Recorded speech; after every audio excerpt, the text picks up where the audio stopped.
aussi sur notre système politique? Alors oui, moi je pense que tous les criminels et les délinquants doivent être emprisonnés dans l'intérêt de leurs victimes et dans l'intérêt du grand public. Mais je m'inquiète de voir un traitement judiciaire extraordinaire lorsque les accusés seraient politisés.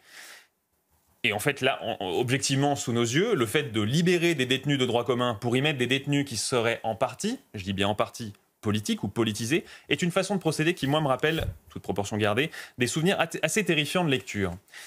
C'était en 1973, Alexandre Solzhenitsyn, survivant du Goulag et prix Nobel de littérature, a publié L'archipel du Goulag.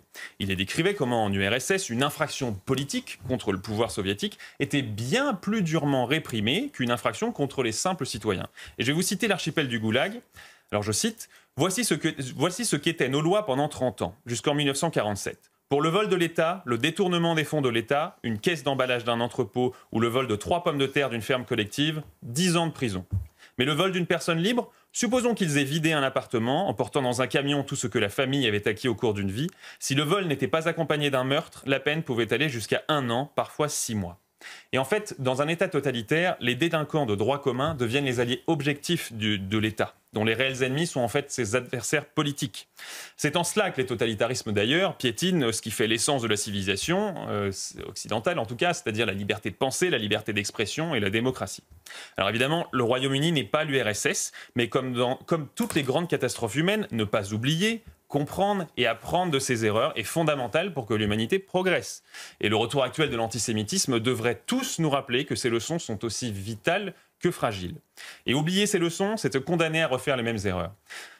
En 1993, il y a eu l'inauguration du mémorial des guerres de Vendée par Philippe de Villiers, qui était président du département. Et il a accueilli Alexandre Solzhenitsyn chez lui. Et il a publié un livre quelques années plus tard, je crois 30 ans plus tard, sur leur rencontre. Et il y a cité une confession assez glaçante du dissident soviétique qui lui avait été faite.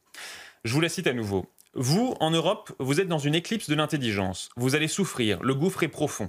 Cependant, le gouffre s'ouvrira à la lumière. Il y aura des hommes qui se lèveront au nom de la vérité, de la nature, de la vie. Ainsi viendra l'éclosion des consciences dressées. Aujourd'hui, les dissidents sont à l'Est, ils vont passer à l'Ouest. En ce qui me concerne, tout État a le devoir de faire respecter la loi et l'ordre. Et c'est le rôle des autorités britanniques, comme elle le fait en ce moment, de le faire.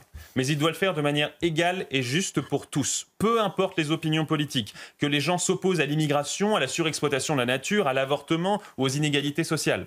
C'est la ligne de conduite que doit s'imposer toute société démocratique mature, qui est, je le rappelle, seule alternative à l'arbitraire et à l'autoritarisme. Merci beaucoup Pierre Marissève. Effectivement, Paul